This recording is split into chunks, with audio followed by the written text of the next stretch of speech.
Alright, motherfuckers, it's your boy the hater up in this bitch.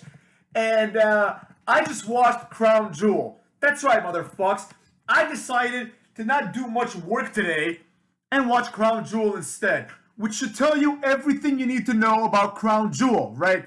I was looking forward to this pay-per-view. Anyone who's a wrestling fan was looking forward to it because there was a lot of things here that were worth watching. Overall, I'm going to give this pay-per-view a rare grade of A+, motherfucks. This was one of the best pay-per-views I've seen in a long time. And honestly, one of the best pay-per-views since the Attitude Era. I'm not gonna lie, Like, it was just great. Everything went well, Now, of course, as with any pay-per-view, we have to talk about the bad things, and there were definitely bad things. However, in the modern era, I personally like the great pay-per-views based on their main matches, right? So there's certain things that we knew were going to go down, and we knew how they were going to go down. But beyond that, I thought the pay-per-view was great. So without further ado, let's get to it. A+, motherfuckers. Maybe an A- to A+, but I'm leaning towards A+ right now because I just watched it and I thought it was great. First up, we have the tag team match in the pre-show that I did not watch. The Usos beat the Hurt Business, obviously, right? Goes without saying, the Usos are a big deal. Hurt Business is not a big deal. So the Usos are going to win. Nobody really cares about this. Nobody really wanted to watch this, most likely.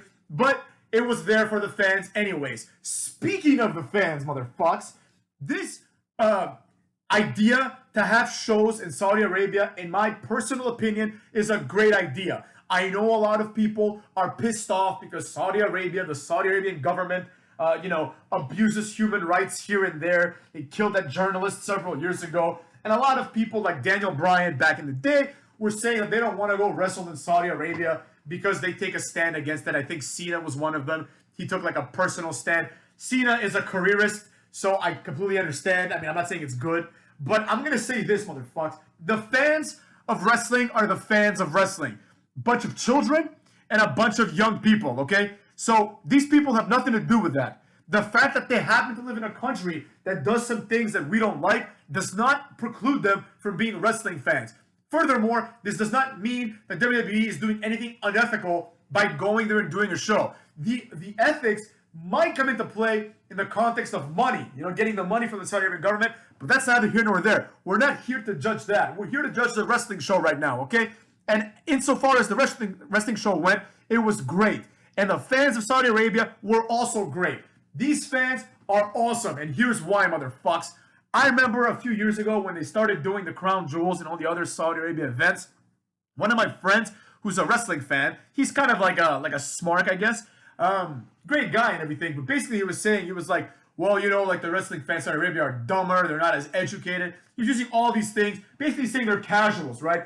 And there's something wrong, apparently, with being a casual. Well, I got news for you, pal. This show proves that casuals are the best fans to have. These fans were taking it seriously, and they were enjoying themselves, right? They were not making themselves a character in the show like the AEW fans, where they just go there to have a good time. They don't really give a shit what's going on in wrestling, right? They want to see these boring-ass matches with 19 joint locks and 15 rest holds, right? And then at the same time, they talk shit to Randy Orton because Randy Orton does headlocks, right? Now, I'm not saying that headlocks when Randy Orton does them are okay, but the facts are what the facts are. I will prove to you, motherfucks, when I talk about this match, why this style of wrestling, the WWE style of wrestling, is superior to the AEW indie style of wrestling. So without further ado, cuts, let's get on with the rest of the show, the main card. First up, we had an excellent match, Edge versus Rollins in a Hell in a Cell. Now, I would give this match 5 stars because it had everything you could possibly want. It had a lot of good moves. Edge and Rollins' hair were getting destroyed by the humidity of Saudi Arabia. You know what I'm saying? All the cool moves that you wanted to see happen. As soon as the chain came out, I knew that it would end in some sort of way as it did, right? With Edge putting on a crossface using the chain. He eventually started using a wrench to do the crossface, which I thought was a nice touch. And then Edge eventually hit the curb stomp on Rollins to pin him. Aside from the finish, which I did not like, I don't know why Edge has to use the curb stomp. I understand the logic and the psychology behind it. The premise being that Edge is putting an end to this rivalry by beating Rollins with his own move. The only issue I had with this match, aside from the ending, was the fact that it was a Hell in a Cell. This eventually turned into a tables, ladders, and chairs debacle, right? Because tables, ladders, and chairs were being used. Some noteworthy spots beyond the kicks that Rollins did with the chain on his leg and the curb stomp that Edge did were the sunset powerbomb from a ladder onto a table, which I thought was a good way to incorporate both the ladder and the table, without kind of overexposing them because it is a Hell in a Cell match. And one of my favorite spots, personally, was when Edge pushed Rollins off the top turnbuckle. Rollins smacked against the cage door, or the cage, not the cage door, and then fell through a table. This was great. It was an innovative spot that we don't usually see. Now, there were some negatives here. Okay, like I said, this was a Hell in a Cell match, and this was a big-time pay-per-view, and it felt like it. So I would have liked to see, I understand that we're in the modern era where these things don't happen, but I would have liked to see them climbing at the top of the cage, maybe a concerto at the top of the cage at like the 90% point of the match. I don't know. Obviously, I would have liked someone to get slammed through the cage like in the old days, but I understand that's not in the cards, But because of the fact that this was a Hell in a Cell match, and I thought that the cell was underutilized, I cannot give this a 5-star match, 5-star rating under the hater, so I'm going to have to give it a 4-star match. The match otherwise was really, really good. This was a WrestleMania caliber main event match. I don't care what anyone says, this was a fantastic match, and it got the point across. I don't know what's going to happen with Edge and Rollins now, but hopefully Edge goes after the title because he deserves the title. He's been back for a few years. He won the Royal Rumble, and Edge is Edge. So as simple as that gets, Edge should be champion. Now, the match, again, not a 5-star match, but a really good match, and perhaps most importantly, a really, really good opening match. This got the crowd riled up. It was a match that could have gone on last. I mean, obviously not in this pay-per-view, but it could have gone on last in virtually every other pay-per-view of the year, including WrestleMania. So there you go. It's as simple as that. The match was fantastic. Next up, we had the obligatory Mansoor match. Okay, this match was obviously shit. Nobody wants to see Mansoor. Nobody wants to see Mustafa Ali. It was only a year ago when I was saying that Mustafa Ali and Retribution were the worst thing to ever happen to wrestling, and I stand by that. Furthermore, Mansoor and Mustafa Ali, until Mansoor cut his hair, were the exact same person. They looked exactly the same. You know what I mean? Same exact guys, same kind of in-ring style, there's some high flying in there, but a bit more grounded than your Ricochets and Will Ospreays and people like that. Mansoor won with a fucking springboard neck breaker. A good move. Not a good finisher, but a good move. It should have a name. I propose they call it the Mansoorian Candidate. I really like that for some reason. I made that up while I was watching. Mansoor obviously was going to win. There was absolutely no doubt that Mustafa Ali was going to take the L on this one, right? After the match, Mustafa Ali beats the shit out of Mansoor until a guy in a karate gi with a little Arab scarf thing, not a turban, but those scarves that they wear that covered his face. He comes in there, right? I didn't know who the fuck this guy was because I don't give a shit. Turns out he was the guy that got the silver medal in the Olympics. This was kind of big news during the Olympics because this guy knocked out his opponent, but because he kicked him so hard, this was deemed like an illegal kick, so he lost by disqualification, basically, and the other guy ended up winning and getting the gold medal. But obviously this guy knocked him out, so he was the superior fighter, many argue. Now, before we move on, I just want to say real quick, rules are rules, and you have to hit at a certain level in this kind of karate competition. So he did break the rules, and he lost fair and square. However, he came out looking like the dominant guy, and nonetheless, he's a silver medalist, which is a huge honor for anybody, especially in Saudi Arabia, who hadn't won a silver medal in like a decade or some shit. So it was a big deal. Everyone knew who this guy was when he took off the scarf, and that was the intended reaction. This guy then kicked Mustafa Ali in the head really, really quickly. The kick wasn't that hard, obviously, but it was well sold. Mustafa Ali sold it like he got knocked out because it was a very quick kick that could knock someone out if the guy wanted to. So I thought that was pretty cool. The only issue with this is that nobody in the world, other than the crowd there, would give a fuck about this guy. But it was a good, good hometown moment, right? He was in Saudi Arabia. Mansoor is from Riyadh. So it was a good moment. Mansoor and the guy hugged. Michael Cole pretended to know who he was. It was what it was. The match is like a 2-star match, but it gets bumped to a 3 after the post-match antics, which I thought were good considering where we were. So even this match was a 3-star event, if you ask me. Then we had RK Bro versus AJ Styles and Omos. I thought this was one of the weakest matches in the card. And the reason why I thought this was because it had the predictable Randy Orton catching RKO finisher that he always does on AJ Styles and that he always does in big time events. So beyond that, the match was okay. It was what you would expect. I give it 2 stars. It only gets 2 stars because the RKO didn't end the match. Riddle climbed up and hit the floating bro, which I think is a great name for a move. I don't know why, I just do. And they won. It was a short match. It was just there to showcase people like AJ Styles, and more importantly, to showcase Randy Orton, who is still a main event caliber guy, and who, of course, has been around for a long time, and therefore is someone that the Saudi Arabian fan base probably really likes. Next up, we had what would normally be a throwaway match if it weren't for the fact that this match had implications that are historical, right? We've had King of the Ring for a long time. This is the Queen's Crown Tournament Finals. You know what I mean? Which means that this match has some validity, right? It's like the first ever Queen of the Ring, if you will. Zelina Vega beat Doudrop, which was good because Queen Doudrop makes no sense. You know, it should have been Zelina Vega versus someone else that could have potentially won because I knew that Doudrop would not win. Zelina Vega does not necessarily make the best ever Queen's Crown or the first ever Queen of the Ring, but it is what it is. She's not the worst choice. The match ended after Doudrop tried to do her little crossbody to like a seated Zelina Vega. She missed. Zelina Vega hit the code red.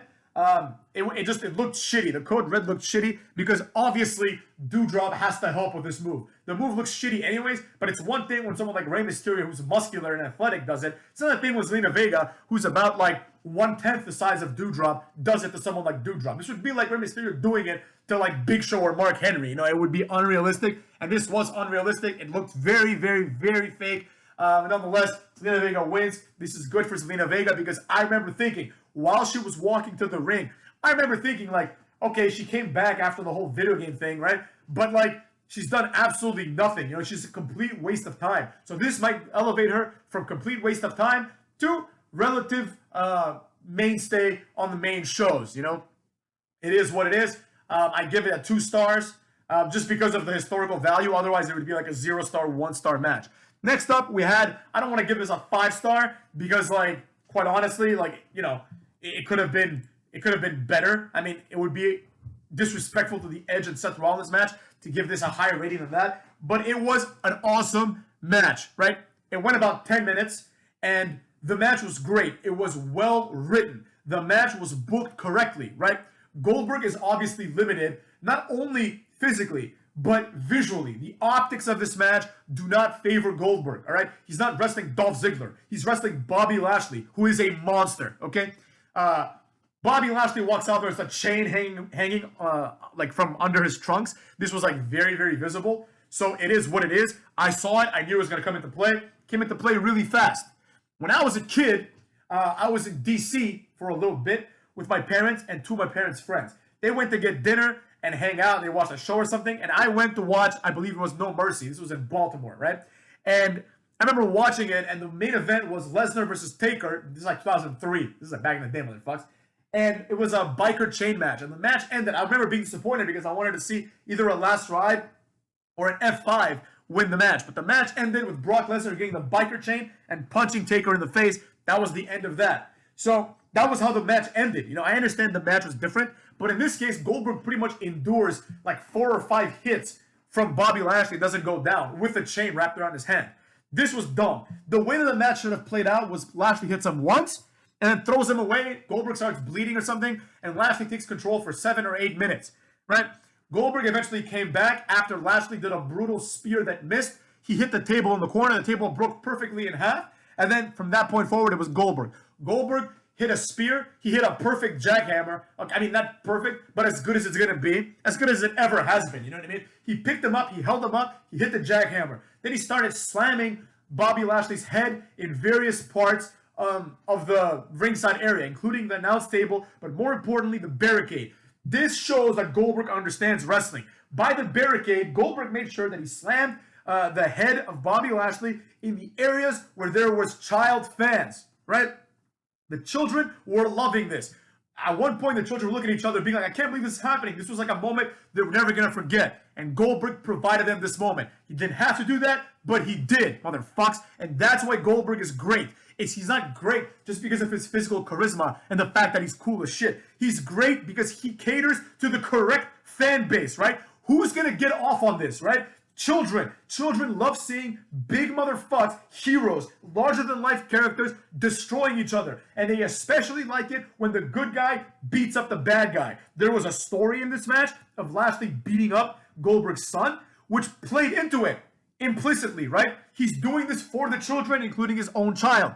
That was great, right? Compare and contrast this to CM Punk coming out and shaking hands with a bunch of neckbeards and a few of them in the crowd crying that CM Punk is back. And then CM Punk doing this for the next 6-7 weeks to the point where now I couldn't give a shit that CM Punk is an AEW. You know what I mean? I look forward more to Bobby Fish than I do to CM Punk at this point, motherfucks. So there you have it. Goldberg is great. After this, Goldberg hits a spear, breaking, quote-unquote, the barricade. Lashley made a mistake. When you lean on the barricade, it was clear that the barricade was dislodged, you know, which is obviously smart, but that's what happened. He spears him through that.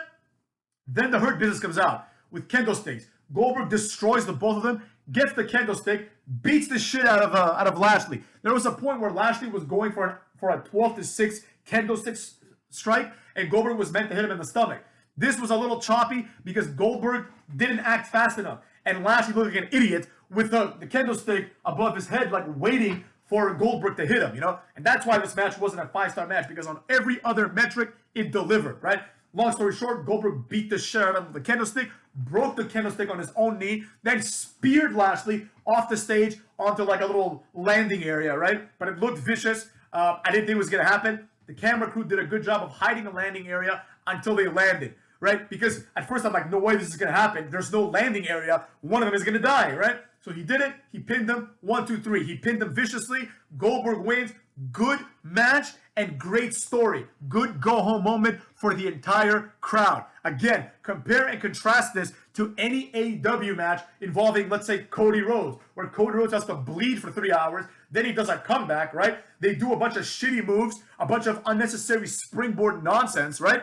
And then Cody Rhodes wins and then gets on his knees, cries as like 19 people, including his dog, come out to cheer for him, which is stupid, cringy, inorganic, and not badass. This was badass. Goldberg destroyed 3 grown men, including Lashley, in a way that was the most believable way that it could have happened, right?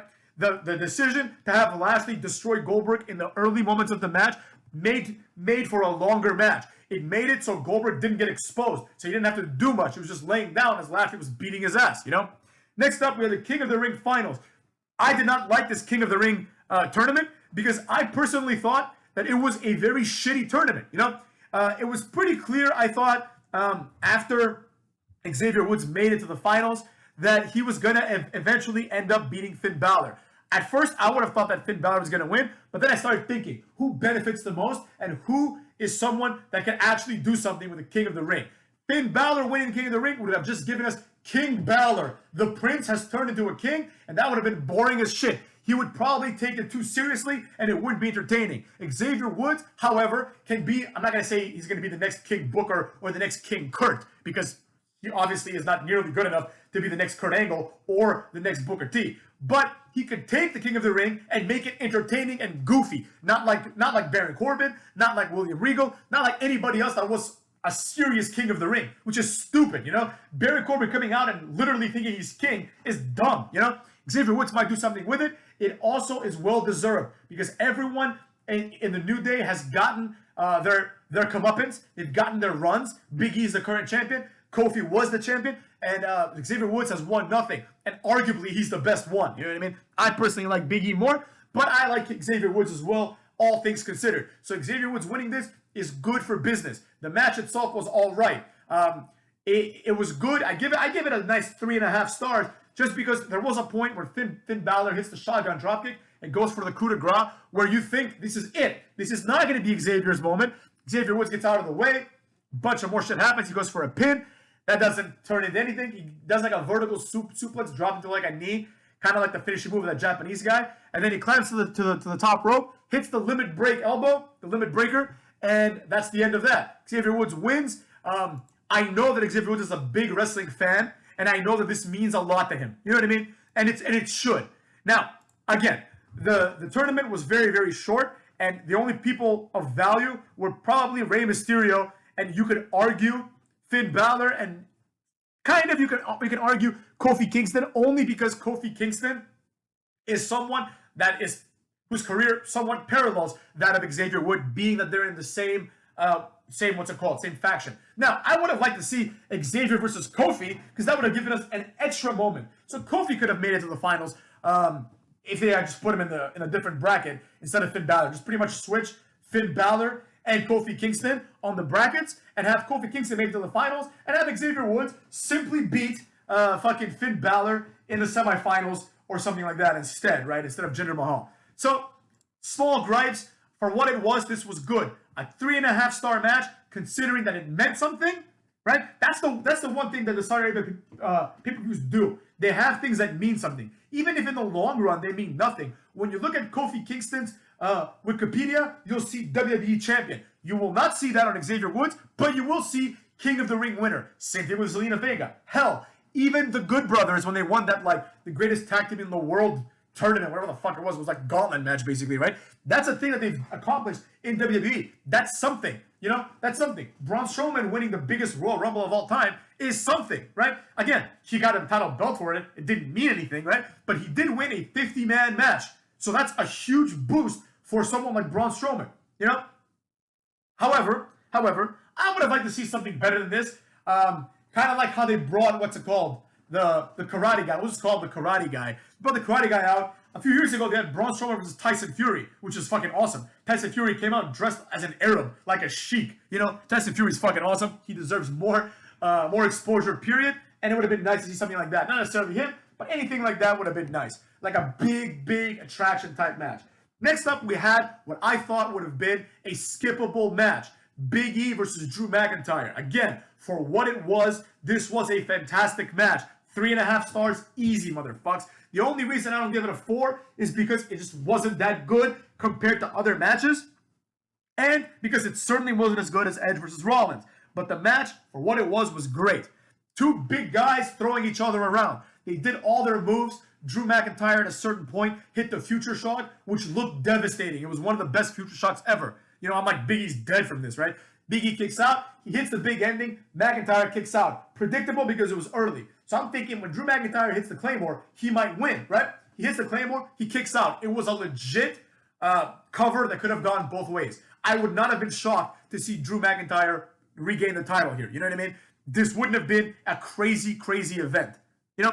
And that's what's important about this match. That's the key here. I might even give it a 4-star match just for that alone, because there was an element of unpredictability. You did not know who was going to win. That's the story, motherfucks, of this event. You don't know, for the most part, who's going to win. Sure, I thought Edge was going to win. I knew Mansoor was going to win. I thought Arcade Bro was going to win. Zelina Vega, I thought she was going to win. Goldberg, I thought he was going to win. Xavier Woods, I thought he was going to win.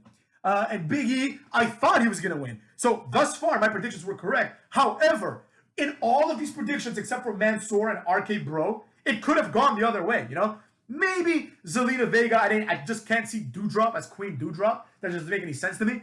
But those are the only matches. Everything else could have gone the other way. Finn Balor winning wouldn't have been a shock. Bobby Lashley beating Goldberg again wouldn't have been a huge shock. Same thing with Drew McIntyre, right? And that's another thing. Bobby Lashley could still be salvaged as a main eventer because he lost to Goldberg, which is a once-in-a-lifetime talent.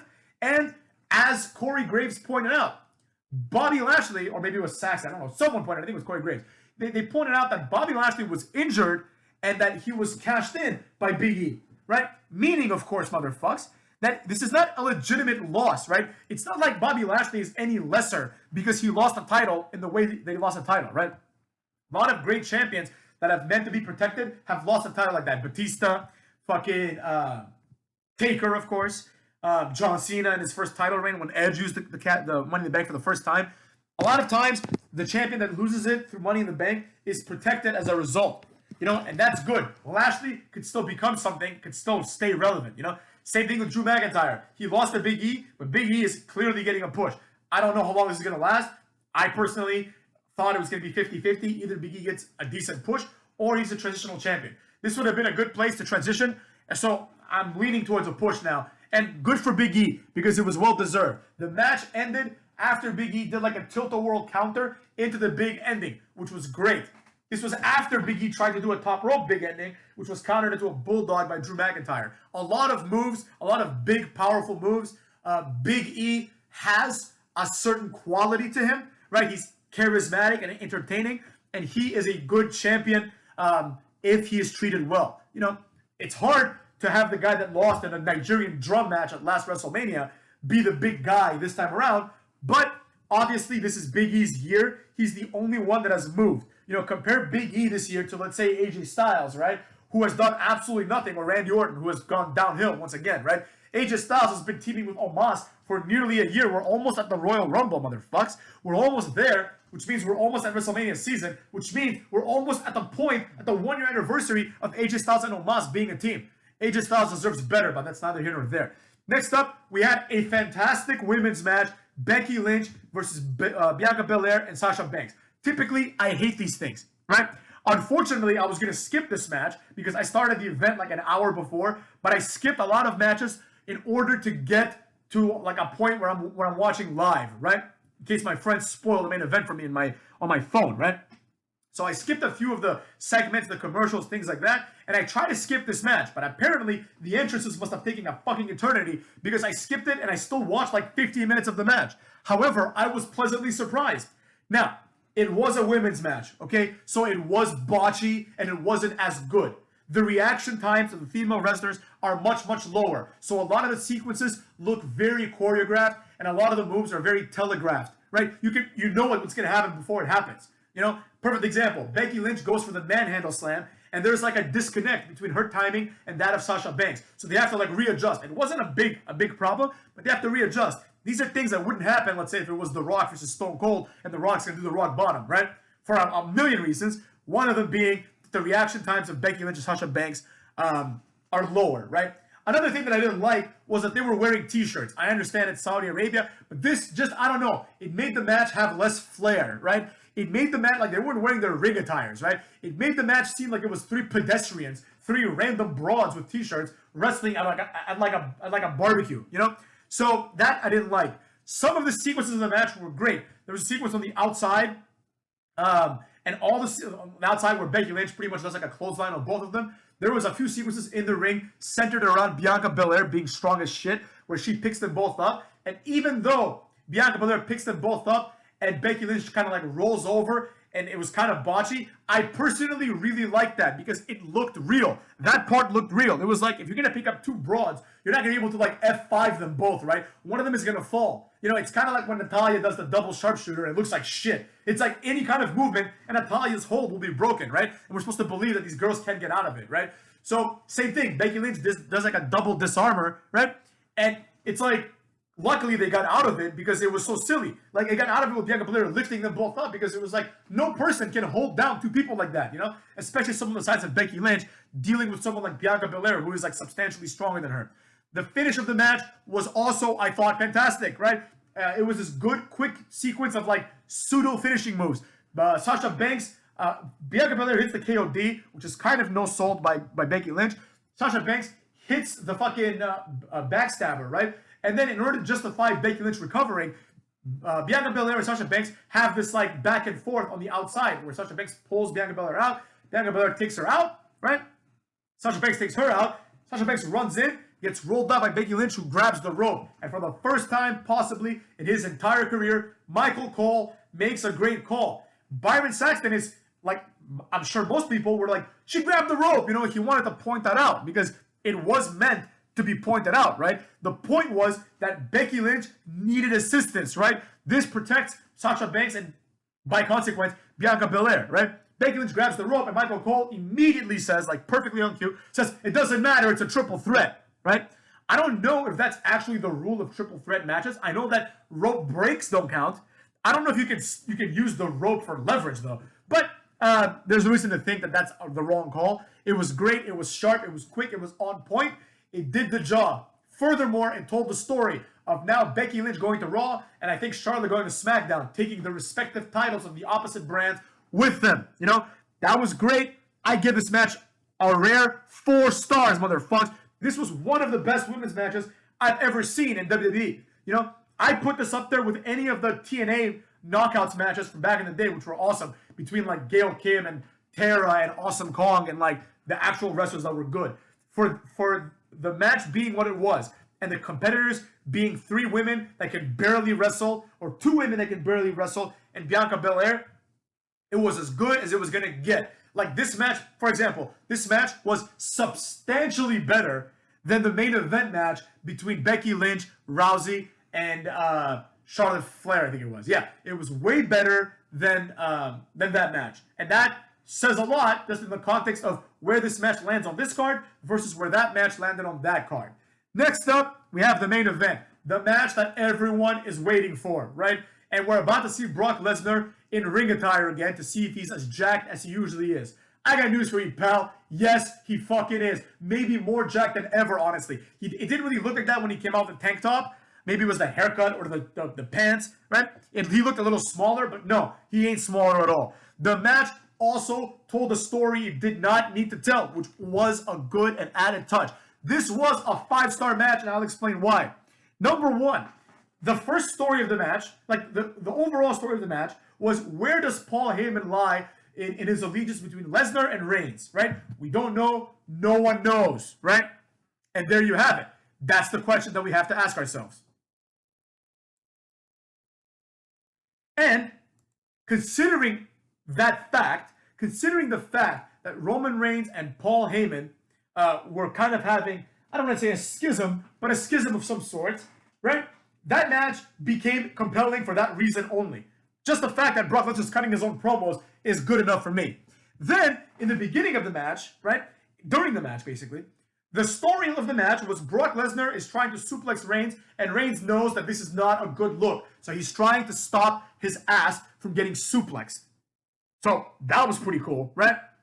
Then eventually the match becomes a typical Brock Lesnar match. So you're probably thinking, how is this a 5-star match? I'll tell you how it's a 5-star match. The crowd, motherfuckers. The crowd. Brock Lesnar and Roman Reigns as well understand wrestling, right? Here's what I mean. This is why this is a 5-star match.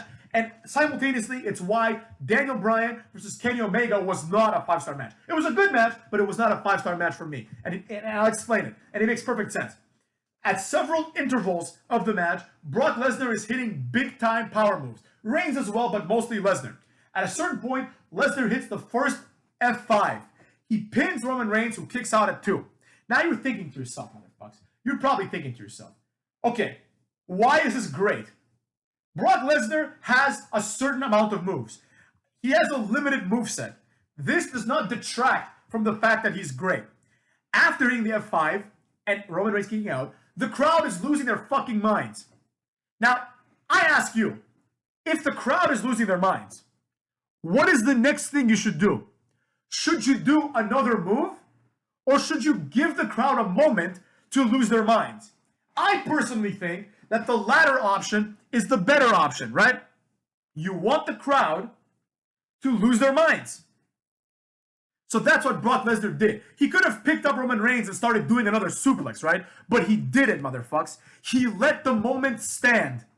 This is typical in wrestling. This is what makes wrestling wrestling, motherfucks. It's the same thing with promos. Once in a while, you'll see a big return, right? And then you'll hear Michael Cole or Excalibur on the other end, right? Ruining the moment by talking over the situation. Like CM Punk comes out, and people might be like, oh, there he is. He hasn't been around for 8 years. Shut the fuck up. This is a moment. Let the fans enjoy the moment. They didn't do this with CM Punk, which was good. And I think I give him props for that. You have to enjoy the moment. And that's what wrestling is. Wrestling is not Daniel Bryan kicked out of whatever, the Snapdragon suplex. So before the crowd can even, like, internalize this, Kenny Omega is doing 19 taunts and is getting ready for, like, the 15th V-trigger of the match. So I was thinking, would this match, Roman Reigns versus Brock Lesnar, at that point, be made better if Brock Lesnar did 19 taunts and then went for a V-trigger? Or would it be worse? In my opinion, it would be substantially worse. But because Brock Lesnar understands the concept of wrestling, he understands that pacing, right, is one of the most important parts of the actual booking of a match. He did the right thing. Now, pacing is a thing that I've personally talked about many times in terms of wrestling matches. For example, Roman Reigns versus J Uso. The pacing was turned to shit, and arguably Edge versus Seth Rollins at some points in this pay-per-view. It was turned to shit with all of these moments of like waiting. Seth Rollins wrapping the chain around his leg and saying things like, I'm gonna put you out. Like, shut the fuck up. Focus on the match, you know? But focus on the match without being overzealous, right? How many times in an AEW match does someone do like 5 moves in a row? You know, you see this typically in Dark Order matches with Evil Uno and Stu Grayson doing like a combo with like 5 moves, right? And then the guy kicks out, and then immediately they go after the guy again. Now the guy is either going to take 6 moves or he's going to counter. Most likely he's going to counter. But when he counters, this pretty much no-sells the 5 moves he just took. In this context, Brock Lesnar not doing anything sells the fact that Roman Reigns has been decimated by the F5 and Brock Lesnar is planning his next move. Meanwhile, the crowd is enjoying the match. Brock Lesnar not letting the crowd enjoy the match, not contemplating his next move, going for a V-trigger then getting countered would be the far lesser option. And as a result, motherfucks, as a result of this, we had a 5-star match. Brock Lesnar eventually hit another F5. Charles Robinson got hit with Roman Reigns. This was kind of dumb, but it looked amazing, right? Charles Robinson is an experienced referee, and he knows not to be in that general vicinity when an F5 is coming. Every fan knew this was going to happen, but it looked amazing, so it's forgivable, right? Brock Lesnar tries to revive Charles Robinson by picking him up with one hand like he's nothing. He slams him down. Charles Robinson falls to the outside and slams his ass on the outside. Shout out to Charles Robinson for taking the bump, motherfucks. Then another referee comes out eventually, but not before the Usos come out, hitting a double super kick on Lesnar. I would have liked to see Lesnar destroy the Usos, but this was a good interference by the Usos, because typically they come out there, they get destroyed, right? And then they interfere again. You know, like, either they come in and they get destroyed, like the Hurt Business did earlier in the Goldberg match, or they do this. And this was the better option, right? Of those two, at least. Before that, Heyman threw the title into the ring, looked at Lesnar, and was like, you know what to do with it, right? Clearly, he was throwing the title to Lesnar because he was about to switch alliances, thinking that Lesnar was going to win the match. But it didn't end up that way. Roman Reigns picks up the title, and after the super kick, nails Lesnar in the head. Pins him, new referee comes in, perfect timing, which was kind of whack. Counts 1, 2, 3. Reigns wins, and Heyman goes with Reigns. You know, for now, motherfuckers, for now. This is the first time, another reason why this is a 5-star event. This is the first time in fucking forever, literally since Brock Lesnar came back to wrestle Cena, that Lesnar is in a legitimate storyline. Not the typical Lesnar is gonna beat you storyline, you know, where Paul Heyman comes out and says it's a guarantee that Lesnar's gonna beat you. You know, like it's not a prediction, it's a spoiler, right? It's not that kind of storyline. It's not Samoa Joe being like, I'm not scared, or Finn Balor being like, I'm not scared. It's a legitimate storyline, right? It's a storyline that involves Brock Lesnar as a character. Not Brock Lesnar as a body, but as a character. This is why this match was 5 stars. The match went beyond what it needed to go. Again, let's compare it to the recent 5-star match, according to Dave Douchebag Meltzer, between Daniel Bryan, or Bryan Danielson, I should say, and Kenny Omega. That match was not good for that reason. There was no reason to have it, motherfucks. The entire storyline was Daniel Bryan being like, I'm here, I want to wrestle you, I'm better than you. And Kenny Omega being like, okay, fine, let's wrestle. And then we get no actual result as to who's better or not. This is going to end up possibly in a rematch after Kenny Omega loses the title, right? In a rematch that Daniel Bryan's going to win, and it's going to mean fucking nothing because he didn't beat him for the title. You know, starting another slow push to eventually Daniel Bryan becoming the champion. And this is just the AWMO. You know, they did this with every champion except for Jericho because he was the first one. Jericho, then it's like, all right, eventually we know Dean Ambrose is going to become champion. So let's just push through until that happens. And then eventually we know Kaki Omega is going to become champion. So let's push through until that happens. And then eventually we know Adam Page is going to become champion. So let's push through until that happens. And then we're going to keep doing this with Daniel Bryan, CM Punk, and whoever else they want to make champion, right? That's the problem with this. And as far as your boy is concerned, as far as the kid is concerned, motherfucks, all right? I have to say it like it is, okay? I have to say it like it is up in this bitch. This match was way better than the Daniel Bryan and Kenny Omega match for that reason. Also, primarily, the things that I mentioned before, and the crowd. The crowd, because they're not this smarky crowd, they know what's cool and they know what's not cool. It seems counterintuitive, but it makes perfect sense. When you, quote unquote, know what's cool, you can easily be led astray by the Dave Meltzers into thinking that Kenny Omega and the Young Bucks are cool, right? When they're not. However, when you go in with an open mind and you're like, I'm gonna cheer for the things that I like and not cheer for the things I don't like, and you don't go in thinking I'm gonna cheer for the things that I'm supposed to cheer for, I'm gonna cheer for the things that are most likely to get a 5-star match. When you do that, you start cheering for Minoru Suzuki, who can barely move around because he's 53, fighting like Dean Ambrose, who is the same fucking shit he's been for like the last 10 years, right? Because you think, oh, Minoru Suzuki's involved, it's gonna be a 4-star match at minimum, so I'm gonna cheer, right? Whereas if you go into this, you're like, okay, this is just inherently awesome. I get goosebumps when I hear Brock Lesnar's music because I know that a real motherfucker is about to come out and have a match. Same thing with Roman Reigns. His music is epic, and you're like, shit, this is a main event. This feels like an attraction, right? This feels like something that would never happen on SmackDown or even Raw. This feels like something that would happen basically only at WrestleMania, possibly, if you're lucky, at SummerSlam, and most likely in a big-time attraction like this. So, as a result, all things considered, not every match has to be a 5-star match for this to be an A+ event. But I guess upon further consideration, I'll give it an A- because there were some 2- and 3-star matches, as I said, right? And it would be unfair to exhaust the A+ moment for a pay-per-view that doesn't have, like, several 5-star matches. In my opinion, this had one clear 5-star match, the main event, and possibly a 5-star match in Edge versus Seth Rollins. I gave it a 4-star match because of the things that I didn't like the ending of the match and the fact that the Hell in a Cell was not used, you know? If this was booked as like a hardcore match or a tables, ladders, and chairs match, but that can end in a pin or something, I don't know, this would have been much, much better. The Cell was a waste of time, a waste of money, and nobody cared.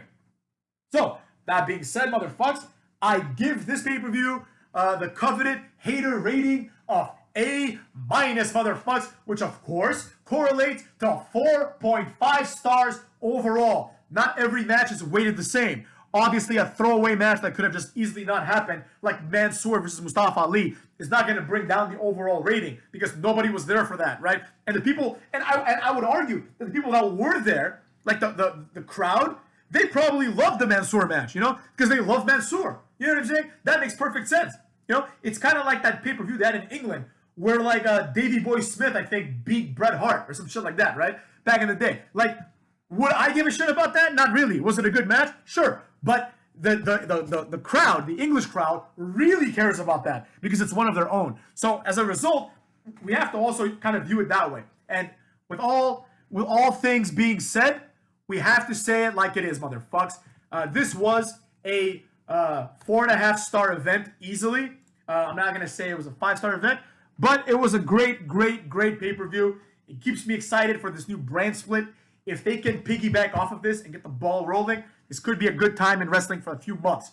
You know, and it can hold us over until Royal Rumble, which is always, you know, always captivating to a certain extent, and the road to WrestleMania is obviously always captivating. So, with that being said, motherfuckers, take care of yourselves and go fuck your own mother.